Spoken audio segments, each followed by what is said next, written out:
ಮೊದಲಿನಿಂದಲೂ ಜನ ಜ್ಯೋತಿಷಿಗಳು ಅಥವಾ ಗುರೂಜಿಗಳ ಮೊರೆ ಹೋಗೋದು ಕಾಮನ್. ಹುಟ್ಟಾಗಲಿ ಸಾವಾಗಲಿ ಅಥವಾ ಬದುಕೋದಕ್ಕಾಗಲಿ ಗಾಡಿ ತೆಗೆದುಕೊಳ್ಳೋದಕ್ಕೆ ಮನೆ ಕಟ್ಟೋದಕ್ಕೆ ಹೀಗೆ ಎಲ್ಲದಕ್ಕೂ ನಾವು ಜ್ಯೋತಿಷ್ಯದವರನ್ನು ನಂಬ್ತೀವಿ. ಅಂತೆಯೇ ನಾವು ನಂಬುವಂತಹ ಜ್ಯೋತಿಷಿಗಳು ನಮ್ಮ ಭವಿಷ್ಯವನ್ನು ಹೇಳೋದ್ರ ಜೊತೆಗೆ ಈ ಸಮಾಜಕ್ಕೆ ಉತ್ತಮ ಸಂದೇಶವನ್ನು ಕೊಡಬೇಕು. ಆದರೆ ಈ ಜ್ಯೋತಿಷಿ ಮಾತಿನ ಭರದಲ್ಲಿ ವಿಶೇಷ ಚೇತನರ ಮನಸ್ಸನ್ನು ನೋಯಿಸಿದ್ದಾರೆ. ನೊಂದುಕೊಂಡ ಆ ಮನಸ್ಸು ಆ ಗುರೂಜಿ ಮೇಲೆ ಪೊಲೀಸರಿಗೆ ದೂರು ಕೊಟ್ಟಿದ್ದಾರೆ. ಅಷ್ಟಕ್ಕೂ ಏನಾಯಿತು, ಆ ಗುರೂಜಿ ಯಾರು, ಏನು ಹೇಳಿದ್ರು ನೋಡ್ತಾ ಹೋಗೋಣ. ನೀವು ನೋಡ್ತಾ ಇದ್ದೀರಾ ಸ್ಪೀಡ್ ನ್ಯೂಸ್ ಕನ್ನಡ. ನಾನು ಅಮೃತ ಶ್ರೀಕಂಠ. ಬ್ರಹ್ಮಾಂಡ ಗುರೂಜಿ ವಿರುದ್ಧ ಇದೀಗ ಬೆಂಗಳೂರಿನಲ್ಲಿ ಪೊಲೀಸರಿಗೆ ದೂರು ಕೊಡಲಾಗಿದ್ದು, ಜ್ಯೋತಿಷಿ ನರೇಂದ್ರ ಶರ್ಮಾ ಅಂದ್ರೆ ಬ್ರಹ್ಮಾಂಡ ಗುರೂಜಿ ವಿರುದ್ಧ ವಿಶೇಷ ಚೇತನರ ಭಾವನೆಗಳಿಗೆ ಧಕ್ಕೆ ತಂದ ಆರೋಪದ ಮೇಲೆ ಕಾಡುಗೋಡಿ ಠಾಣೆಯಲ್ಲಿ ಎನ್ಸಿಆರ್ ದಾಖಲು ಮಾಡಲಾಗಿದೆ. ಇನ್ನು ಹರೀಶ್ ಕುಮಾರ್ ಎಂಬ ವಿಶೇಷ ಚೇತನರು ದೂರನ್ನ ಕೊಟ್ಟಿದ್ದಾರೆ. ಇವರ ದೂರಿನ ಆಧಾರದ ಮೇಲೆ ಖಾಸಗಿ ವಾಹಿನಿಯೊಂದರಲ್ಲಿ ಪಿತೃಪಕ್ಷದ ಕುರಿತು ನೀಡಿದ ಹೇಳಿಕೆಯಿಂದ ಅವಮಾನಿಸಲಾಗಿದೆ ಅಂತ ಆರೋಪವನ್ನು ಮಾಡಲಾಗಿದೆ.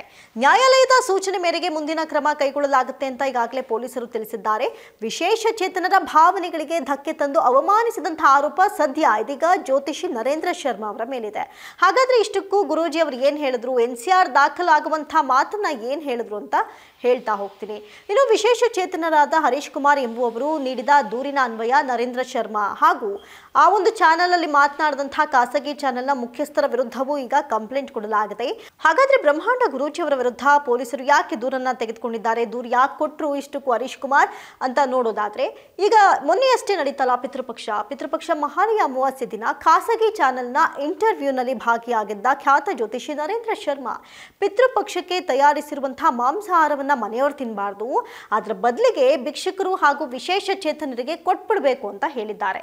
ಯಾಕಂತ ಹೇಳಿದ್ರೆ ಒಂದು ಕ್ಷಣ ಇಂಟರ್ವ್ಯೂ ನೋಡ್ತಾರೆ ಜನ ಅನ್ನೋದಾದ್ರೆ ಏನ್ ಮಾತನಾಡಬೇಕು, ಯಾವ ಒಂದು ಸಂದೇಶವನ್ನು ನಾವು ಸಮಾಜಕ್ಕೆ ಕೊಡ್ತೀವಿ ಅನ್ನೋ ಜ್ಞಾನ ಮೊದಲು ಜ್ಯೋತಿಷಿಗಳಿಗಿರಬೇಕು.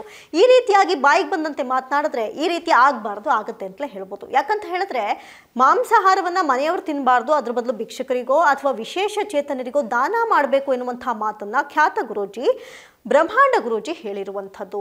ಇನ್ನು ಇದರಿಂದ ವಿಶೇಷ ಚೇತನರ ಭಾವನೆಗಳಿಗೆ ಧಕ್ಕೆ ಬಂದು ಅವಮಾನಿಸಿದ್ದಾರೆ ಅಂತ ದೂರಿನಲ್ಲಿ ಉಲ್ಲೇಖವನ್ನು ಮಾಡಲಾಗಿದೆ. ಈ ನಿಟ್ಟಿನಲ್ಲಿ ಎನ್ಸಿಆರ್ ದಾಖಲು ಮಾಡಲಾಗಿದ್ದು ನ್ಯಾಯಾಲಯದ ಗಮನಕ್ಕೆ ತರಲಾಗುತ್ತೆ ಅಂತ ಪೊಲೀಸರು ಕೂಡ ಹೇಳಿದ್ದಾರೆ.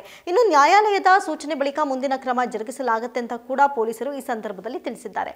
ನೋಡಿ, ಒಂದು ಕಡೆ ಗುರೂಜಿ ಅಂದ್ರೆ ಉತ್ತಮ ಸಂದೇಶವನ್ನ ಜನಕ್ಕೆ ಕೊಡಬೇಕು, ಜೊತೆಗೆ ಮೌಢ್ಯವನ್ನ ತೊಲಗಿಸಬೇಕು, ದಾನ ಮಾಡಿ ಧರ್ಮ ಮಾಡಿ ಅಂತ ಹೇಳಿ ದಾನ ಧರ್ಮದ ಬಗ್ಗೆ ಜನರಿಗೆ ಅರಿವನ್ನ ಮೂಡಿಸಬೇಕಾದಂತಹ ಗುರೂಜಿ ಅವರು ಈ ರೀತಿ ಮೌಢ್ಯತೆಗೆ ತುತ್ತಾಗುವಂತಹ ಮಾತುಗಳನ್ನು ಆಡಿರೋದು ಎಷ್ಟು ಸರಿ ಅಂತ ಇದೀಗ ಹಲವಾರು ಚರ್ಚೆ ಕೂಡ ಆರಂಭವಾಗಿದೆ. ಒಟ್ಟಾರೆ ಸಮಾಜದ ಬಗ್ಗೆ ಜನರಲ್ಲಿ ಅರಿವಿನ ಜೊತೆಗೆ ಹೇಗಿರಬೇಕು, ಏನ್ ಮಾಡಬೇಕು ಅಂತ ತಿಳಿಸ್ಕೊಡೋ ಕೆಲಸ ಮಾಡಬೇಕಾಗಿದ್ದ ಗುರೂಜಿ ಹೀಗೆ ಮಾತಾಡಿದ್ರೆ ಹೇಗಪ್ಪ ಅನ್ನೋದೇ ಪ್ರಶ್ನೆಯಾಗಿ ಉಳಿದ್ಬಿಟ್ಟಿದೆ ಅಂತ ಹೇಳ್ತಾ ಇವತ್ತಿನ ಕಾರ್ಯಕ್ರಮವನ್ನು ಮುಗಿಸ್ತಾ ಇದ್ದೀನಿ.